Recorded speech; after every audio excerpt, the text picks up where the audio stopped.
Bonjour, alors aujourd'hui on va tester ChatGPT O3 mini. Beaucoup disent que pour la rédaction c'est bien, tout ça, machin, qu'est-ce que ça donne? Alors, on va essayer de voir ensemble comment on peut l'utiliser et l'intérêt en fait de O3 mini pour la rédaction. Donc, il nous faut un prompt. Donc ce prompt-là, on va dire que c'est le minimum qu'il faut, d'accord, à envoyer pour ChatGPT. Euh, on va prendre un mot-clé. Si vous voulez une stratégie comme ça, il y a ma formation à la rédaction avec l'IA. Il y a 13 vidéos, à peu près 10 heures de vidéos. Vous me demandez un code promo qui est différent de celui qui est ici et ça vous permet d'avoir la formation à 187 euros. Et vous aurez aussi le rédacteur expert que je vais vous montrer après. Donc, on va prendre n'importe quoi.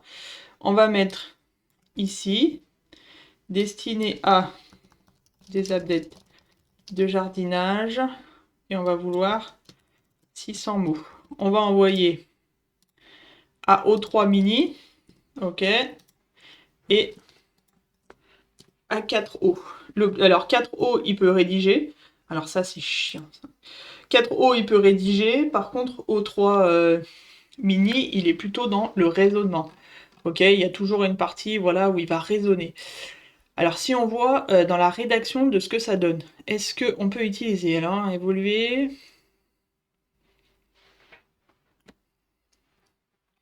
Ouais, alors c'est assez descriptif, assez classique. Ouais, on n'a pas trop d'informations, on n'a pas, on sait pas trop en fait les fleurs, il en parle pas. Il évoque un peu, il met un peu des, bon après il y a des patterns, hein, c'est normal, on n'a pas traité ça dans le prompt, donc c'est normal. Euh, on va dire que c'est beaucoup plus générique, d'accord? Il n'y a pas vraiment une information. J'ai envie de dire, Google, il a mis à jour ses guidelines et il arrive à détecter le contenu IA. Et en fait, il pénalise pas le contenu IA, il pénalise ce qui n'a pas de plus-value, que ce soit de l'IA ou de l'humain. Donc là, j'ai envie de dire, un texte comme ça, à mon avis, Google, c'est exactement ce qu'il veut pas. Donc si on prend par exemple, alors ici déjà, on voit que 4O, il a plus la façon de rédiger un article, d'accord, que O3 mini ne le fait pas. Bon, la conclusion, c'est une pattern, mais je veux dire, il a quand même une certaine structure, d'accord. Là, il nous donne un peu des infos, ça peut être pas mal, d'accord. Et si on donne ce prompt-là au rédacteur expert que moi, j'ai avec la formation et que vous aurez avec, vous aurez le prompt, si on lui dit en suivant tes consignes,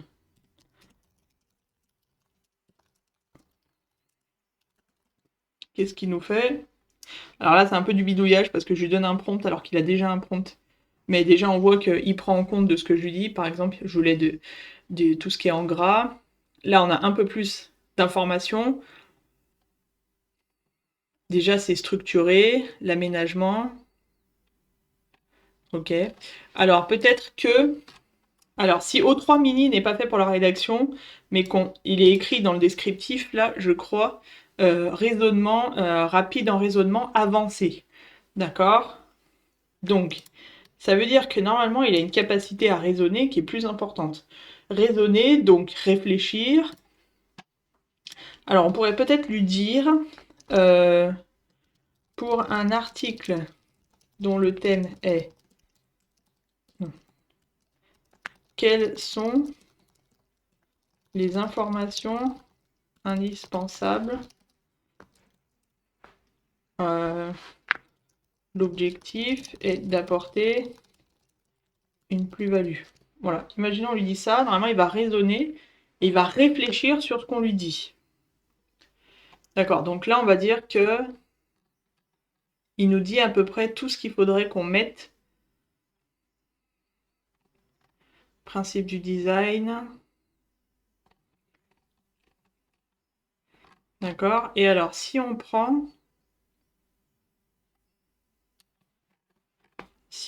ça, qu'on le donne. Alors, on va ouvrir une nouvelle fenêtre. On peut pas faire comme ça. Non. On va faire autrement pour ouvrir une nouvelle fenêtre.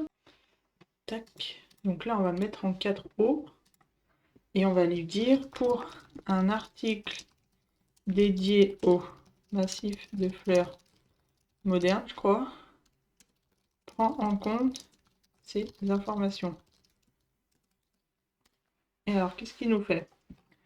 Est-ce que c'est mieux? Oh, c'est chiant ça. En plus, ça apporte rien, ça sert à rien. Les transformations, les choses comme ça, vous discutez avec l'IA, c'est beaucoup plus intéressant que d'aller ensuite voir sur chaque partie ce qu'il faut enlever. Alors, si on reprend, ça c'est rédacteur expert, ça c'est ce que nous a fait 4O. Donc si on fait comme ça, hop. Donc déjà, là, on voit que l'introduction, elle est différente. Non. Oh, comme ça. Alors déjà, elle est plus petite. Là, c'est très générique, d'accord, avec Atro sans réflexion de O3 mini.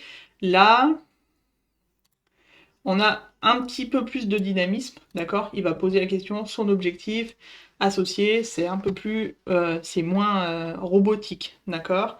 Définition et origine du massif de fleurs modernes, alors ça c'est toujours pareil, hein, les H2 ils sont vraiment pas ouf, hein, quand vous avez un prompt classique comme ça, faut vraiment travailler le prompt. Sinon, inspiré, il met en avant des contrastes, l'influence des jardins japonais. Ok. Donc là, il donne une info. Euh, contraste des couvre-sols persistants. Principe, donc là, il donne un peu un massif de fleurs modernes, des matériaux contemporains, sélectionner les végétaux. Donc là, on a déjà quand même plus d'infos. Alors l'article en soi, globalement, il vaut rien. D'accord? Dans la façon dont il est fait, il y a trop de listes à puces, il n'y a pas du tout de paragraphe. Il y a plein de patterns, choses comme ça. Mais on va dire que là, si on a juste un mot-clé, qu'on passe par O3 mini, qu'on lui demande de raisonner sur ce mot-clé-là, pour avoir toutes les informations qu'on devrait avoir dans ce genre d'article pour avoir une plus-value, et qu'on passe ensuite par 4O, on a quand même quelque chose de beaucoup plus pertinent. Et alors, si ensuite on passe les infos, alors on va garder le titre, si on passe les infos dans le rédacteur expert, par exemple, que vous avez avec la formation, donc on va ouvrir une nouvelle fenêtre, et là on va lui dire, en suivant tes consignes, rédige un article, et évoque toutes les informations. Voilà, et donc là, donc il faut de toute façon décomposer avec l'IA, hein. Envoyer un seul prompt comme j'ai fait tout à l'heure, c'est le truc basique, mais si vous voulez quelque chose d'intéressant et de pertinent pour aller attaquer les SERP concurrentiels ou non, ça sert à rien de faire ça. Vous aurez des articles, de toute façon il ne suivra pas forcément toutes les directives. Donc en fait il faut beaucoup plus décomposer ça, il faut un processus beaucoup plus décomposé. Donc déjà, ok, la structure minimaliste, donc là on a un peu des informations sympas. L'introduction elle est pas mal. Donc les H2 sont mieux, c'est normal parce que bah, les indications du rédacteur expert, bah, moi c'est un prompt beaucoup plus poussé, donc forcément, avec le GPT, donc forcément c'est beaucoup plus intéressant. Mise une coordonnée équilibrée, ok, favorise une lecture fluide, l'évolution est technique, les principes du design, d'accord, les plantes idéales, donc là c'est pas mal, on a pas mal d'informations sur parce on rappelle que le mot-clé c'est massif de fleurs modernes, donc massif de fleurs, forcément il faut des noms de fleurs, hein. S'il n'y en a pas, ça sert à rien. Donc là ça peut être pas mal. On a en plus des plantes persistantes, on a la structuration et implantation du massif moderne. Ok, donc là on a l'arrosage, la fertilisation, donc là c'est déjà beaucoup plus complet. Donc après il y a peut-être des choses à enlever ou des choses à étoffer. Par exemple, il faut, je pense, il faut beaucoup plus étoffer cette partie-là. Donc à ce moment-là, quand vous avez en fait avec votre n'importe quel prompt, hein, il faut discuter avec l'IA. Quand vous passez ici, alors il y en a beaucoup de clients ou autres, d'utilisateurs de Quality, je vous montre Quality après, qui me disent, par exemple, avec les GPT, on n'a pas ce qu'on a avec l'API. En fait, l'API ne fonctionne pas du tout de la même façon que ChatGPT. ChatGPT, c'est une IA conversationnelle. L'API, elle va pas converser avec vous parce que vous lui demandez quelque chose, elle vous le rend. Et donc, avec l'API, il faut tout décomposer. Avec ChatGPT, il faut aussi tout décomposer. Mais c'est la façon, en fait, où sont amenées les choses. Ici, si votre process, vous n'avez pas forcément un processus, vous pouvez, à ce moment-là, lui dire « Redonne-moi cette partie en l'étoffant avec une plus-value ». Vous lui dites surtout « Ne juxtapose pas les phrases. Utilise des connecteurs logiques. » Voilà, et là, en fait, vous gardez le reste de l'article, imaginons qu'il vous convienne. Et là, en fait, toute cette partie qu'on a pris tout à l'heure, ici, sur les plantes idéales, en fait, il va rechercher des informations et il va étoffer. D'accord? Donc on va avoir quelque chose de plus pertinent, notamment sur les fleurs, parce que le cœur de l'article, en fait, sur le massif de fleurs moderne, on va partir du principe que les gens cherchent des fleurs pour faire un massif moderne, ils veulent des infos sur les fleurs. D'accord? Donc au pire, sur l'information ici, alors après le titre on l'a pas travaillé, d'accord, donc ça on n'en prend pas en compte, c'est juste pour voir ce qu'on peut faire de O3 mini avec un prompt pour un chat GPT ou un GPT que vous avez avec la formation. Par exemple, imaginons que vous cherchez, je sais pas, un massif de fleurs moderne, 4 idées de fleurs par exemple, ça vous y enlevez, vous mettez tout de suite ça, d'accord, et vous pouvez rajouter à la fin par exemple, ce qui était un entretien optimisé. Vous lui demandez d'étoffer un peu, voilà, et du coup c'est assez pertinent. Si vous voyez que votre article, il y a beaucoup trop de listes à puces, on va dire que une liste à puces c'est grand maximum, et s'il n'y a pas de liste à puces, c'est bien mieux. Hein. Les listes à puces, avant on disait il faut un article avec une liste à puces, non pas du tout. Ça par exemple, vous pouvez lui dire, au lieu d'avoir une liste à puces, donne-moi un tableau. Et là, avec ça, en fait, il va vous donner le tableau. Alors, on part du principe... Alors, attendez, on va le faire comme ça. On va le faire. On va sauter une page. Ajouter une page là. Hop. Non. Ajouter une page ici, voilà. Donc, on va partir du principe que de notre article... Alors, imaginons qu'on garde le titre, qui soit bien, d'accord? Le titre, on le retravaille. Hein. Dans la formation, vous avez des prompts pour refaire. Et on a dit qu'on allait garder... l'entretien, il est où? Là. Voilà, hop, ça. Avant, on va prendre ça, qu'on met juste ici, hop. Et à la place de la première liste à puces, je crois que c'était celle-ci, on a le tableau. Voilà. Donc après, il faut repasser dessus un peu pour revoir un peu ce que ça donne et tout ça, relire, et voilà. Donc je pense que O3 mini, en rédaction, l'utilisez pas de manière brute, parce que le résultat est vraiment pas ouf. Utilisez O3 mini pour avoir un raisonnement et avoir toutes les informations qu'il faut pour votre mot-clé ou votre titre. Ensuite, passez par ChatGPT 4 ou le rédacteur de la formation. Sinon, beaucoup plus simple, vous passez par Quality, donc on est ouvert. On a fait une roadmap avec le dev. Donc là, les fonctionnalités qui sont ouvertes, rédaction optimisée, plan de contenu, détection IA. Détection IA, c'est pas de la détection comme vous pouvez le penser avec un outil qui détecte juste l'IA en vous disant c'est de l'IA, c'est de l'humain. Non, nous, ça fonctionne pas du tout comme ça. J'ai fait une vidéo sur YouTube. Si vous voulez la voir, vous verrez. Les retours des clients sont top. Ils nous disent que c'est une façon très intelligente d'utiliser un outil comme celui-ci. Pour la rédaction optimisée, c'est 50 centimes. Et donc pour la roadmap, je vous parlais, en février, donc là, on va faire le push sur WordPress avec l'API, d'accord? Donc vous pourrez générer vos articles sur Quality et ensuite les envoyer sur WordPress, ou utiliser l'API.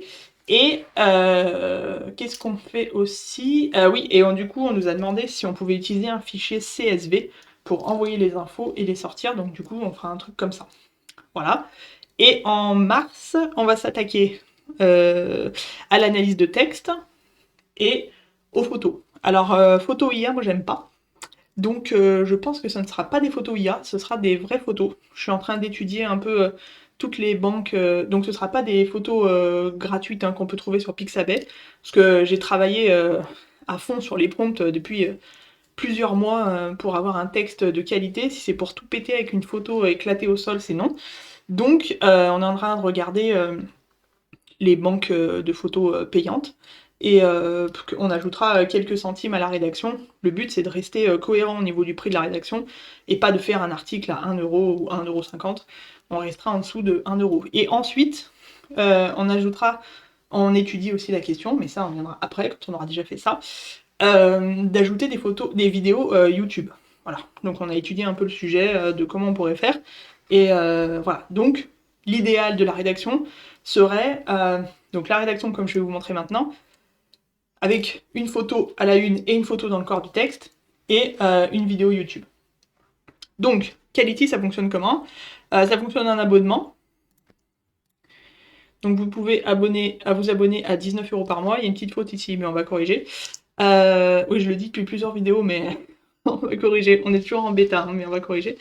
19 € par mois, vous avez 38 articles par mois, ou 47 plans de contenu, ou 95 analyses IA, vous dépensez vos crédits comme vous voulez. Ensuite, on a un palier à 39, 49, 69. En fonction de vos besoins, on peut faire des abonnements custom, c'est-à-dire que bah, si vous voulez, par exemple, je sais pas, 300 articles par mois, bah, on vous fait un abonnement pour avoir 300 articles par mois. Si vous passez par l'annuel, vous avez 2 mois gratuits. Donc ça vous fait 690 pour 166 articles par mois, ou 190 pour 38 par mois. Voilà. Quand je vous ai dit ça, maintenant je vous montre comment on fait rédaction optimisée. Si vous n'avez pas de titre, vous cochez ici. Vous mettez le mot-clé principal. Ok, on n'a pas de mot-clé secondaire. Informationnel. Ici, vous mettez du contexte.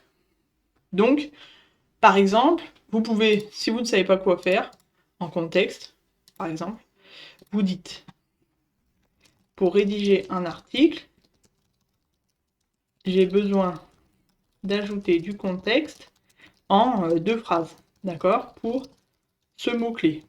Imaginons, d'accord? Si vous voulez quelque chose de très défini ou un sujet d'article très spécifique, vous le mettez. Mais sinon, hop, prenez ça, tac, vous le mettez là, d'accord? Alors ça peut être beaucoup plus étoffé, hein. Là je vous montre le process très simple. Vous pouvez utiliser même O3 mini, comme il résonne beaucoup mieux. Ok, vous faites une nouvelle page toujours hein, quand vous recommencez un chat. Ok, là il va résonner. Vous lui demandez 2 phrases. Donc là, hop, vous choisissez celle que vous voulez. Ouais, pas mieux, mais enfin on prend celui-là. Et ensuite, vous générez. Donc ça prend un petit peu moins d'une minute, on va dire, parce que pour la rédaction optimisée, on fait plusieurs choses. Alors, si vous demandez un plan de contenu ici, donc là par exemple pour la piscine idéale que j'ai montré la dernière fois, vous avez tout ça avec une recherche de l'intention de recherche, une analyse de l'intention de recherche, le profil, ce que fait la confiance, ne fait pas, et vous avez tout le plan. D'accord? Et si vous voulez une rédaction optimisée qui utilise ce plan-là, c'est pas la peine de créer ce plan et ensuite de nous dire est-ce qu'on peut générer l'article à partir de ce plan? Non. En fait, vous faites directement une rédaction optimisée parce qu'on fait déjà tout ça. Mais il y a des rédacteurs qui veulent écrire humainement, on va dire, l'article, et qu'ils ont juste besoin d'un plan. Donc ils font un plan de contenu et après ils rédigent. Ou sinon, si vous avez développé votre process avec Rédacteur Expert, par exemple, sur la formation, vous utilisez le prompt et vous lui envoyez ça. Ou sinon, si vous voulez gagner du temps, et ben vous mettez rédaction optimisée, 50 centimes, faites un refresh, et ça vous permet de gagner du temps. Qu'est-ce que je peux vous dire d'autre sur Quality? Rédaction optimisée 50 centimes, plan de contenu 40 centimes, et détection IA c'est 20 centimes je crois, oui c'est ça. Et la détection IA, donc en fait, ici vous avez la note, c'est plutôt mixte, c'est plutôt signaux IA, c'est de l'IA ou c'est humain, d'accord? Parce que les clients, il y en a qui ont besoin de savoir ça. On rappelle quand même qu'il y a des articles rédacteurs humains qui vont passer en IA. Pourquoi? Parce qu'ils écrivent comme des IA et que les IA, généralement, avec un contenu classique, avec un prompt classique, vont écrire comme un rédacteur, un mauvais rédacteur, on va dire. Donc, c'est pour ça qu'il y a des textes humains qui passent en IA. Mais le plus intéressant, en fait, ça se passe ici. C'est que, oui, on vous dit qu'il y a des signaux IA dans votre texte, mais dans la conclusion, en fait, on vous donne une grande conclusion et des recommandations, en fait, pour améliorer ce qu'il faudrait faire, d'accord, par rapport à votre article. Donc là, il y en avait d'autres que j'ai fait ici, par exemple. Donc là, c'était un article humain qu'on avait fait avec le test dans l'autre vidéo. Et donc là, vous avez des conseils qui sont sur ce texte ici. Et on avait fait une détection IA avec Quality, je me rappelle plus où c'est, je crois que c'est ici, et il avait la meilleure note, donc c'était celui-là. Et voilà, donc là on passe sur la rédaction optimisée. Donc la rédaction optimisée, c'est à peu près entre 800 et 1000 mots, d'accord? Donc là on va regarder ce qu'on a. Là on avait 954 mots, mais ça nous a pris du temps. Et là on a 982 mots, ok? Donc on a déjà le tableau. Le tableau, il est pertinent, pourquoi? Parce que en fait, vous avez des informations sur cette plante-là, où est-ce qu'on la met, quels sont les avantages et quelle est l'esthétique. Vous avez une introduction qui est certes un petit peu courte, mais il vaut mieux qu'elle soit courte et intéressante. Et il y a des clients dans le bêta-testeur qui nous ont dit que l'introduction était incroyable, qu'elle était beaucoup mieux que tout ce qu'ils avaient pu croiser, et même sur la qualité de la rédaction, que c'était beaucoup mieux ce que... pardon, ce qu'ils avaient pu trouver ailleurs. Et voilà, et donc là, on retrouve une présentation sur qu'est-ce qu'un massif de fleurs moderne, d'accord? Le titre, c'est comment créer un massif de fleurs moderne et élégant au jardin. Les plantes idéales, donc ça c'est ce qu'on cherche. Les étapes pour avoir un massif de fleurs. Les pièges à éviter, ça c'est bien si vous êtes débutant, par exemple. Et quelques idées d'aménagement, et là vous avez une conclusion ouverte. Voilà. Donc, aujourd'hui, qu'est-ce qu'on apprend? O3 mini, on l'utilise pas pour la rédaction, on l'utilise pour le raisonnement. Soit on envoie l'article à 4O, mais il faut un prompt en béton, soit vous utilisez celui qui est dans la formation, soit vous utilisez Quality, et vous pouvez raisonner avec O3 pour avoir un petit contexte sympa, et vous avez un article à 50 centimes que vous copiez en HTML, et que vous envoyez directement sur WordPress. Donc voilà. Donc O3 mini en article, il est nul. En raisonnement, il est pas mal. Après, c'est normal. Rapide en raisonnement avancé, c'est ce qui est à utiliser. Mais ne le prenez pas pour de la rédaction, vraiment pour avoir un raisonnement. Sinon, l'article, il est vraiment pas génial. Et voilà. Et d'ailleurs, j'ai fait aussi un test sur DeepSeek. On m'a dit DeepSeek, c'est super. C'est comme Claude, c'est génial. Non, c'est nul. Voilà, je vous laisse ma vidéo, vous la regardez sur YouTube. Moi, j'ai pas du tout aimé DeepSeek. Franchement, c'est pas génial. Donc voilà pour la vidéo d'aujourd'hui. Et la prochaine vidéo, je ne sais pas ce que ça sera. Si vous voulez m'envoyer des idées, pas de problème, je teste. Voilà, bonne journée!